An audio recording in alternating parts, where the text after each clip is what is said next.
Votre invité dans la grande interview en direct sur Boursorama, c'est Stéphane Déo. Bonjour Stéphane. Bonjour.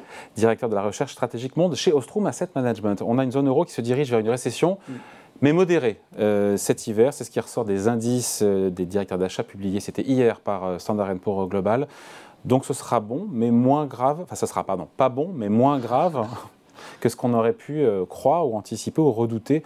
Donc on s'oriente vers une contraction modeste de l'activité, moins 0,4% au quatrième trimestre en zone euro. Donc c'est pas bon, mais c'est pas la fin du monde. Oui, tout à fait. C'est un peu notre scénario depuis un moment. D'ailleurs, il y a une chose qui est très très bizarre. Citi, que vous connaissez, qui est une banque, publie un indice de surprise économique. Et en fait, cet indice de surprise économique, c'est les données comparées avec les attentes des économistes. On est grosso modo à zéro à l'heure actuelle, donc il n'y a pas de vague de mauvaises ou de bonnes surprises. Par contre, si vous décomposez cet indice, les données en dur, c'est-à-dire PIB, production industrielle, emploi, ont beaucoup surpris à la hausse. Les données d'enquête, les PMI, l'enquête IFO, a beaucoup surpris à la baisse. Comment on explique cette déconnexion entre le baromètre, l'enquête, le moral des chefs d'entreprise, des directeurs d'achat et la réalité économique, des chiffres, des statistiques qui sont meilleurs que prévu? Il y a ces chiffres, encore une fois, près de 400 000 emplois créés en France cette année. Pardon, mais qui l'eût cru? Exactement. Ça, c'est un autre sujet d'incohérence, en quelque sorte. Les entreprises nous disent on est très pessimiste, et en même temps, les niveaux d'investissement restent élevés. Un investissement, c'est toujours un pari sur le futur. Ouais. Les niveaux de création d'emplois restent élevés. C'est encore plus un pari sur le futur, parce que quand vous créez un emploi, ce n'est pas pour licencier la personne la semaine d'après. Donc il y a quelque chose d'assez inhabituel, qui est une résilience des données en dur, c'est-à-dire des vraies données concrètes, par rapport au sentiment. C'est mieux ça que l'inverse, quand même. Exactement, oui, tout à fait. Tout à fait. Du coup, nous... Comment on explique ce hiatus, cet écart, cette incohérence, cette bizarrerie? On l'explique mal, pour tout vous dire. Merci. Mais il y a une chose que je trouve intéressante, c'est si vous prenez l'enquête INSEE, donc c'est une enquête dans l'industrie mensuelle, il y a plusieurs questions. Il y a une question qui est « Que pensez-vous de l'économie ?» Et là, on est plutôt sur des niveaux assez dégradés. C'est-à-dire les entreprises vous disent « J'ai peur à cause de l'Ukraine, de l'inflation, etc. » Il y a plein de bonnes raisons d'avoir peur. Voilà. Et ensuite, il y a une question qui est « Quelles sont vos perspectives personnelles de production ?» Donc, qu'est-ce qui se passe chez vous? Et on est largement au-dessus de la moyenne. Donc, en fait, les entreprises, dans leur ensemble... Sont schizo, quoi. Non, disent « Ça va mal, mais pour moi, ça va bien. » Ah, c'est ça, d'accord. Et donc, en fait, si vous regardez cette enquête, ce qui est intéressant, c'est que la composante qui prédit le mieux la production industrielle future, c'est les perspectives personnelles de production, parce que c'est ce que les gens voient, enfin les directeurs d'achat voient chez eux concrètement. Donc on arrête de flipper, de craindre et de redouter le pire, on aura une récession, mais elle sera légère manifestement au regard des... Alors chez Ostrom, on appelle ça une récession nette, pour tout vous dire. Je ne pense pas que le terme soit validé par l'INSEE, mais on comprend l'idée. Mais effectivement, je pense qu'il va être extrêmement difficile d'éviter une récession, donc c'est ce que vous disiez, c'est une mauvaise nouvelle. Mais la question, comme souvent sur les marchés, c'est où est-ce qu'on met le curseur sur le pessimisme. Et pour nous, pour l'instant, les données qui sortent valident l'idée d'une récession qui resterait limitée et qui resterait pas très longue, c'est-à-dire quatrième trimestre probablement négatif, vous l'avez dit, et premier trimestre. Donc la récession ne sera pas très longue et limitée dans le temps. Enfin, limité dans son ampleur et dans le temps. Donc on est très loin du désastre de 2020 avec le Covid ou 2009 après. Ce qu'on dit là, c'est pour la zone euro, s'agissant maintenant juste des États-Unis en deux mots. Parce que même chose, mais un petit peu décalé. C'est-à-dire que les raisons pour nous de la récession sont différentes. En zone euro, on a le problème énergétique, donc qui nous touche de plein fouet, d'où la récession quatrième trimestre, premier trimestre de l'année prochaine. Toutes choses égales par ailleurs. Oui. Voilà, là on est modeste quand même. Tout à fait. Aux États-Unis, l'histoire est un petit peu différente. C'est plutôt la volonté de la Fed de ralentir la demande pour faire baisser l'inflation qui va finir, à notre avis, par créer une petite récession. Mais vous voyez, avec les effets retard, la Fed est sur une politique vraiment restrictive depuis le troisième trimestre de cette année. Donc, comme vous avez toujours un ou deux trimestres de retard, pour nous, la récession, elle arrive plutôt premier trimestre, deuxième trimestre l'année prochaine. Parce que vous voyez, c'est pas mais de même exactement ampleur la et de même durée? Oui, qu'en zone euro. l'ordre de grandeur est à peu près le même. C'est-à-dire que vous avez 2 trimestres légèrement négatifs, où vous avez de manière cumulée un PIB qui se contracte de 0,5 à 1%. Et après, ça repart. Mais encore une fois, je reviens aux toutes choses égales par ailleurs. Ça veut dire qu'il ne faut pas que le pétrole remonte à 150. Il ne faut pas que le pétrole explose. Il ne faut pas qu'il y ait un nouveau Covid. Il ne faut pas que la guerre en Ukraine, etc. Ouais. Mais il y a des risques de l'autre côté. Imaginez qu'il y a un déconfinement en Chine. Vous avez un rebond de l'activité et vous avez aussi un rebond de l'inflation qui est très très fort. Donc il faut aussi garder ça à l'esprit, c'est qu'il y a des risques à la baisse, comme d'habitude, mais il y a aussi des risques à la hausse, comme d'habitude. Et ça, on les oublie toujours en général. On fait le lien, parce qu'on parle des banques centrales. Hier, la BCE, et c'est Luis de Guindos, le vice-président de la Banque centrale européenne, qui nous dit quand même que la BCE continue à augmenter ses taux d'intérêt malgré la récession. Et là, on se dit, on s'en doutait un petit peu, mais maintenant l'entendre par un officiel, encore une fois, de la Banque centrale. Donc, en gros, ce qu'il nous dit, c'est que jusqu'à ce que l'inflation revienne à 2%, même si on est en récession, les taux vont monter. C'est ça il fanfaronne, pardon, et c'est une posture, pour le dire plus aimablement, ou est-ce que c'est vraiment ça qui va se passer? Je pense qu'il y a plusieurs choses. La première chose, c'est qu'on a eu, il y a quelques jours, les détails de l'inflation européenne du mois d'octobre. 10,6%. Alors ça, c'est le chiffre total. Ouais. J'ai un petit peu regardé dans les détails. Vous avez les 3/4 des secteurs qui sont au-dessus de 4%. Je rappelle que l'objectif de la BCE, c'est 2%. Donc 4%, c'est beaucoup. Vous avez une contamination de l'inflation à un nombre totalement inhabituel de secteurs. Ouais.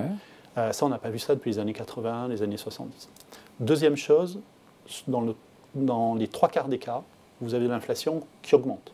Donc ce n'est pas des prix qui montent, c'est des prix qui montent encore plus vite que le mois précédent. Quand vous êtes à la BCE, vous n'avez pas le choix. Vous êtes obligé de monter les taux. Parce que sinon... Ils sont à 1,5, donc on va pas non plus... ils partent d'un niveau qui est tellement bas que... Donc pour l'instant, ils sont obligés. Il y a un deuxième élément qu'il faut garder à l'esprit, c'est qu'une partie de la pérennité de l'inflation est liée aussi aux anticipations. Et donc là, il faut que la Banque centrale garde sa crédibilité.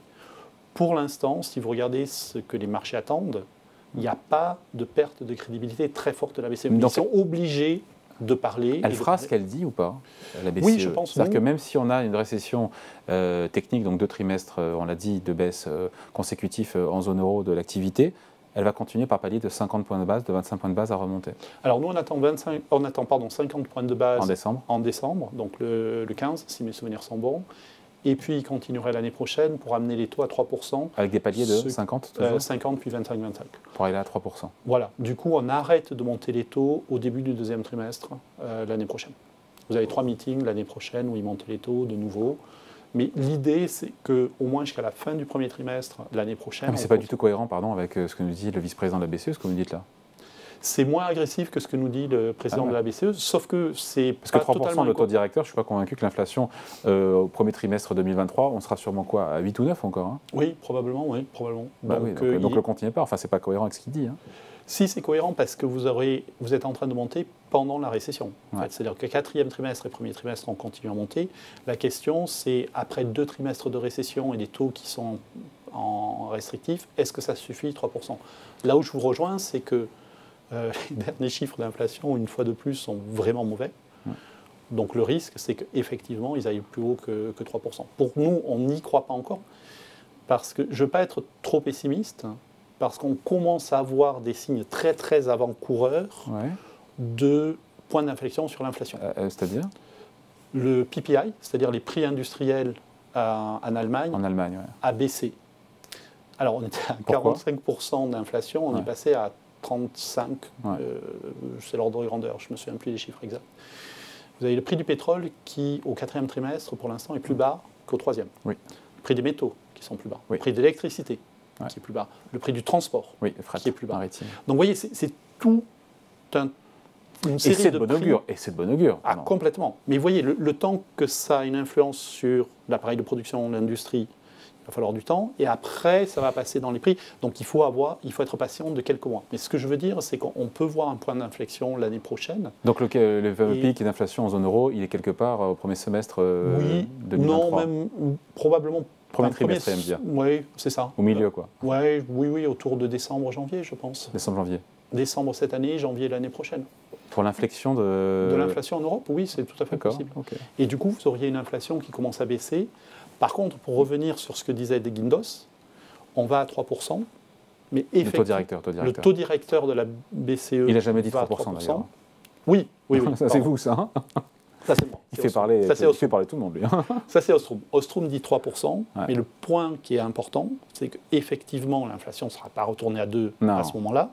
Donc, on reste à 3% très, très longtemps. Et on donne du temps au temps pour que l'inflation reconverge petit à petit. Oui, mais reconverge, Bobo, d'ici là, on sera plus vieux. Je veux dire, en 2023, l'inflation en zone euro, on sera toute l'année au-delà de 5%. Je réfléchis à haute là, mais... Non, pour nous, fin d'année prochaine, on revient sur du 3% d'inflation. Donc vous avez petit à petit l'inflation. Donc la décélération est relativement rapide. Oui, vous avez des effets de base qui sont énormes. Il ne faut pas oublier qu'une grosse partie... L'effet de base, c'est quand on se compare à l'année d'avant. À l'année d'avant. Donc, si vous regardez... Et le pétrole, aujourd'hui, il est à 85. Voilà. Si vous regardez la guerre, on était à 150. Le pétrole, à l'heure actuelle, par rapport à il y a un an, on est beaucoup, beaucoup plus haut. Donc, c'est beaucoup d'inflation. Dans un an, on va comparer le pétrole à un niveau qui est beaucoup plus élevé. Donc, en fait, vous aurez une baisse du prix. Avec les doigts, avec les mains et les doigts, c'est bien illustré. Hein. OK.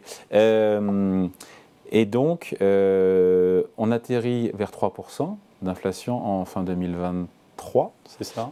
Mais la BCE, son objectif, c'est 2%. C'est 2%. Est-ce qu'elle va accepter tacitement de rester à 3 ou est-ce que, explicitement, implicitement, 3, elle pourrait l'accepter?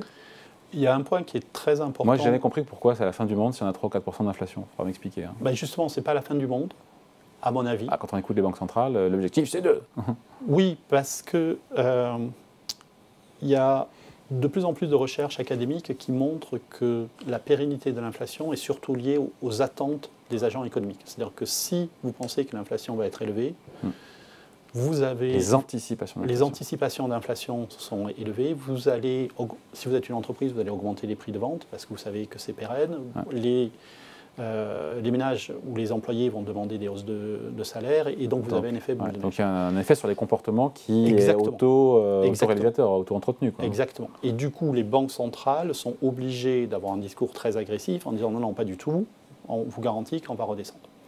Pour l'instant, une fois de plus, si vous regardez les produits financiers indicés sur l'inflation, on a une inflation attendue dans 1 an ou 2 ans qui revient gentiment à 2%. Donc il n'y a pas de perte de crédibilité des banques centrales. Donc dans ce cas-là, vous n'avez pas besoin de hausse de taux qui massacre l'économie, vous n'avez pas besoin de récession très très grave. Ouais. Et dans ce cas-là, c'est notre scénario, vous allez à 3%, vous restez à 3% et vous patientez que l'inflation descende à 3% et puis on signerait tous pour ce scénario. C'est finalement un scénario qui est plutôt favorable. Mais le risque, vous l'avez dit, c'est une inflation plus têtue, qui reste élevée plus longtemps et donc des anticipations qui décollent. Et à ce moment-là, on doit aller plus haut que 3%. Et c'est très clairement un des risques pour l'année prochaine. Ce qui n'est pas anticipé pour l'instant par le marché, puisque, et là on revient au CAC 40 évidemment, qui campe solidement, au-delà des 6700 points au moment où on se parle.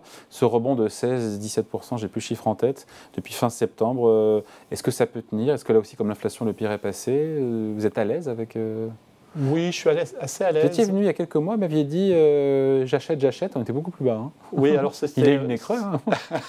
C'était personnel, ça. Mais la raison, elle est très simple. C'est que si vous regardez la prime de risque, il y a un mois... On parle simplement. Prime de risque, on a largué beaucoup de gens là. Hein. C'est la rentabilité que les investisseurs demandent vis-à-vis du risque. Quand vous avez peur, vous demandez une prime de risque plus élevée. Ouais. Donc les prix baissent, forcément. On était sur des primes de risque qui étaient cohérents avec une récession très très noire. Quand on était à 5600 points, les marchés priceaient quoi? Les marchés priceaient un bain de sang, la fin du monde, etc. Nous, notre point de vue, c'était de dire non, on va avoir une récession, effectivement, donc c'est négatif, mais beaucoup moins que ne l'était le marché. Depuis, qu'est-ce qu'on a eu? On a eu une saison de résultats qui était plutôt bonne et on a eu des données qui sont médiocres. On voit comme un ralentissement des bénéfices, des croissances bénéficiaires, on le voit. Complètement. Mais si vous voulez, quand vous attendez je vous le refais avec les mains, quand vous attendez une situation catastrophique et que vous avez juste une situation médiocre, il faut repricer. Et donc vous êtes remonté. Et alors, donc elle est justifiée cette remontée, ce rallye boursier. Pour moi, oui. Je vais juste vous donner un exemple. Pour moi, vous voyez, l'idée c'est de dire que le marché était beaucoup trop pessimiste, en fait. Un marché très pessimiste, il y a une caractéristique très simple, c'est vous réagissez peu aux mauvaises nouvelles, parce que quand il y a une mauvaise nouvelle, le marché dit ben oui, je sais, c'est pour ça que je ne suis pas cher, et elle réagit beaucoup plus aux bonnes nouvelles. Parce que là, le marché se dit oula, je me suis trompé, il faut réagir. Et donc vous avez une asymétrie très forte. Sur les chiffres d'inflation, le CAC, le S&P 500 réagit 3 fois plus sur les bonnes nouvelles que sur les mauvaises nouvelles.